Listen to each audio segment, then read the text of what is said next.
right? I wonder how this could have happened. Yes, it is somewhat treacherous. Fortunately, I am unscathed. To where does this corridor lead? To the frigidarium, the cold room. Barely unscathed and by a very small margin.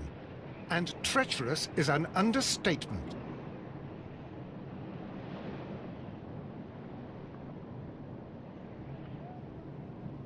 Those stones weigh tons. We won't move them. It does not matter. If our investigation requires it, we shall ask for them to be removed.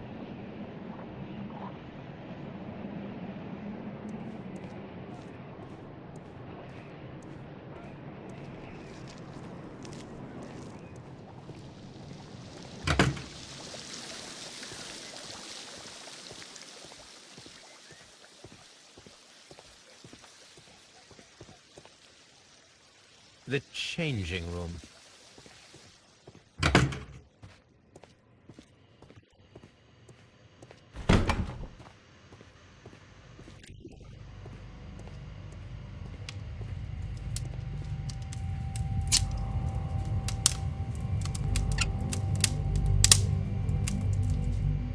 I should analyze this melted metal.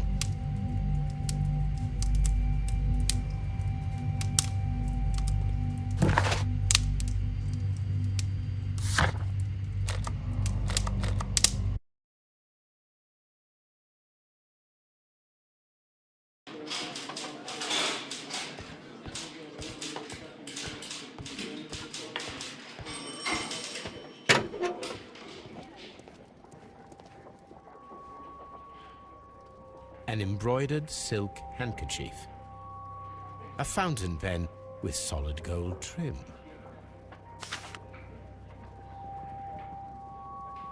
Sir Gregory Pitkin's visiting card.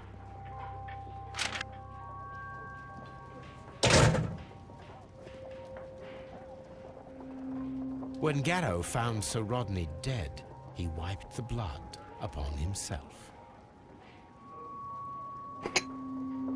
A phial with herbs. Do you know what it is, my dear fellow? It's the St. John's wort flower, Holmes. It's commonly used as a drug against melancholia. However, an overdosage might lead to a rash or even hallucinations.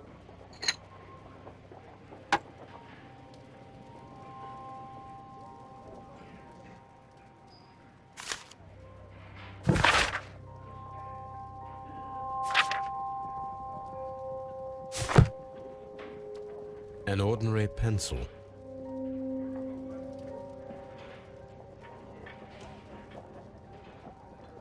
This ring was most likely the one that Sir Rodney wore. He removed it before entering the steam room.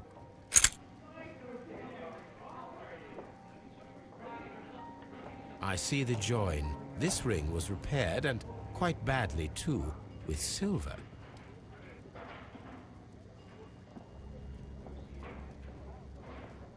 An Egyptian symbol. It is a very old jewel. Why on earth would they wear such a ring? A very pertinent question.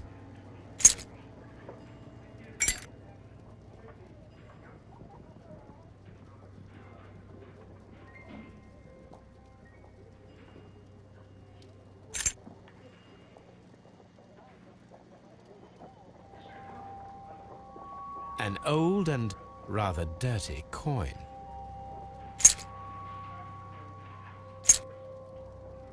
A hand-drawn map.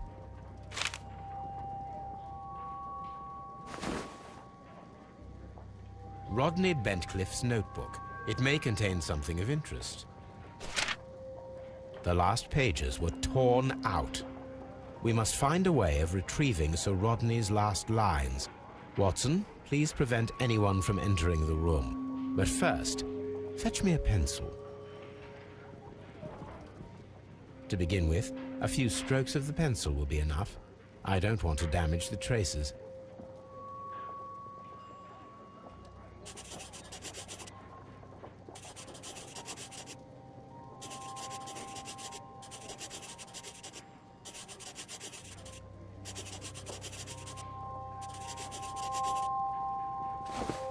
And then to...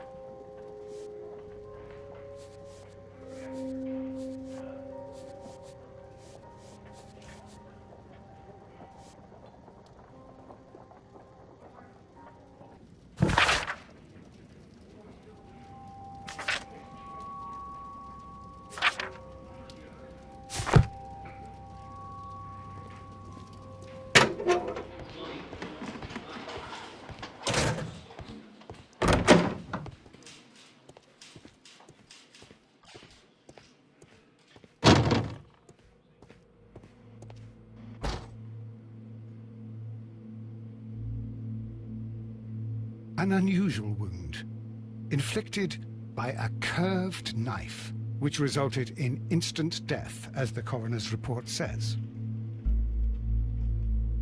According to the coroner, there were no cardiac problems nor lung congestion, but there were traces of fungus, possibly contracted from the Egyptian tombs.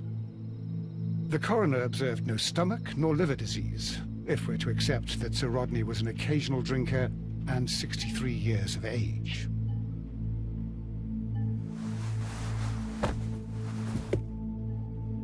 Some light bruising caused by a rope.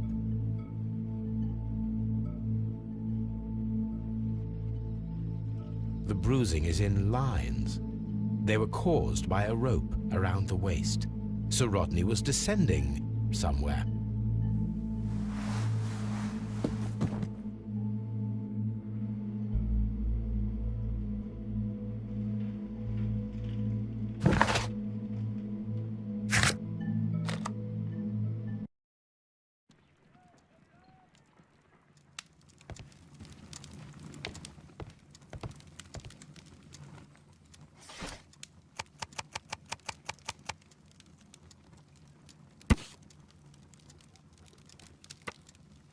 Here it is. By the eye he was punished, for he saw that he was not worthy. Dreadful.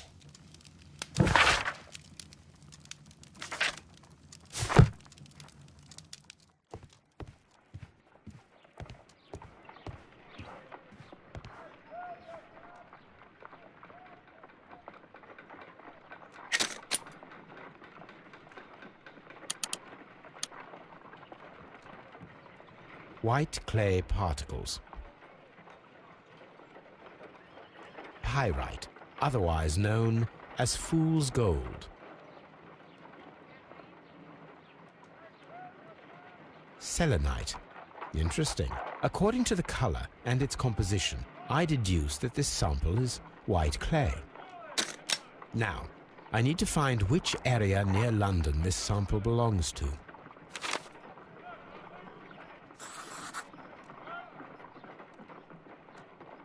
The sample of dirt belongs to the White London clay region, located near the city of St. Albans.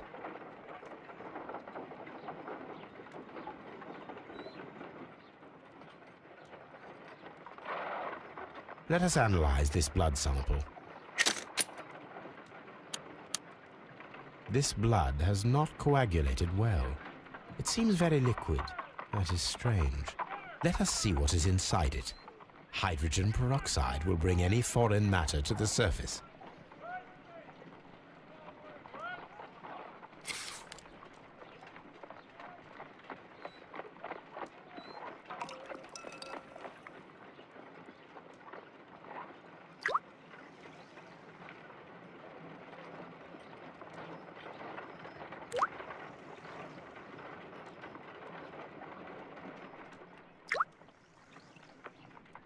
Water. This blood is heavily diluted with water.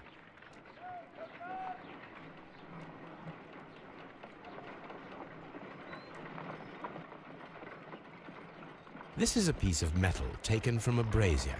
It appears to be silver, but I need to be sure. If it is silver, it will be possible to melt it, since silver's melting point is at around 900 degrees Celsius.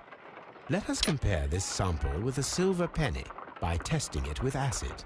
If it changes color to match the result of a reaction with a silver coin, then it is silver.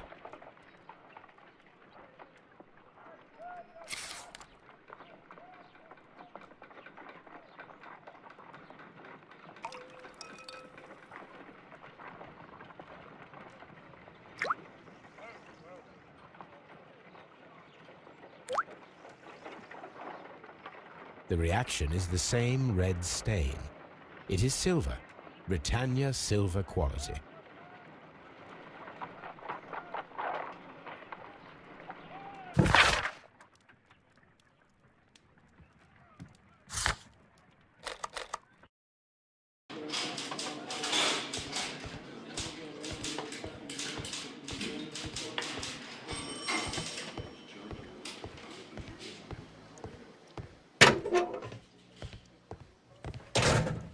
Please escort this suspect for interrogation. Good day to you, sir. My name is Sherlock Holmes, and I am assisting the police with their investigation of the murder of Sir Rodney Bentcliffe. Would you mind if I asked you a few questions?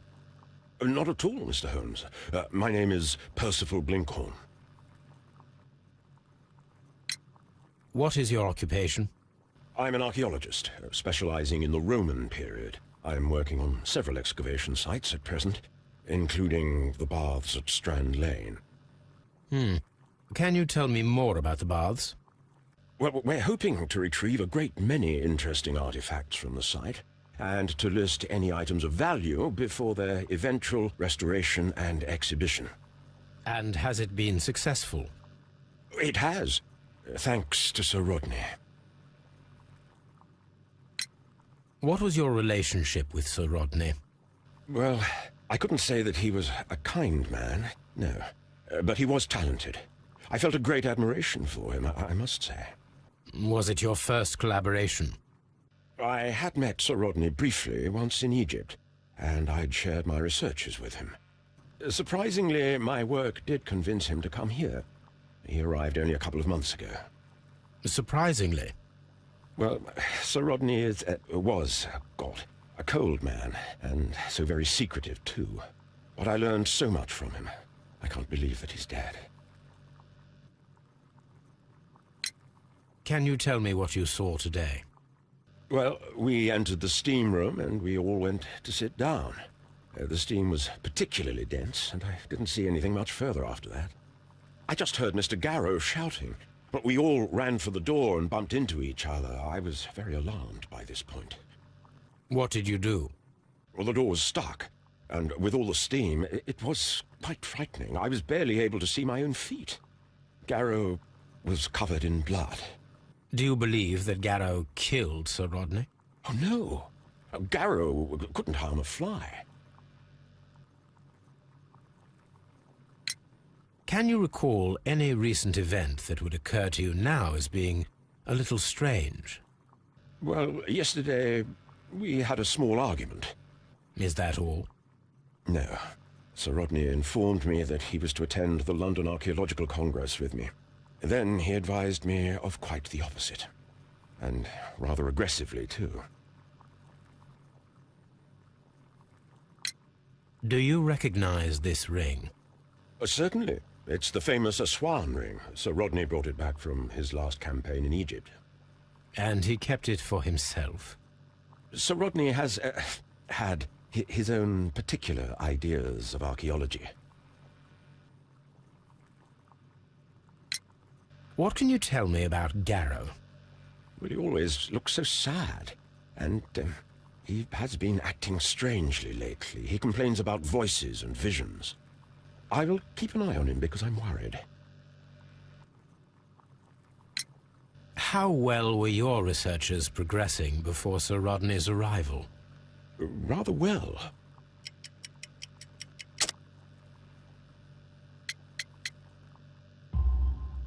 This letter reveals that Sir Gregory was prepared to put a stop to your work. Yes. But since Sir Rodney's arrival, he had calmed down. He allowed us to work. I'm not sure what they agreed on. What will happen now that Sir Rodney is dead? Well, I haven't thought about that. But if it's needed, I will fight to defend Sir Rodney's expectations. We discovered some melted silver in the brazier. Did you put it there? No. Silver, you say? No, I don't know how it got there. Did you place the bottle of champagne in the changing room? No, I did not.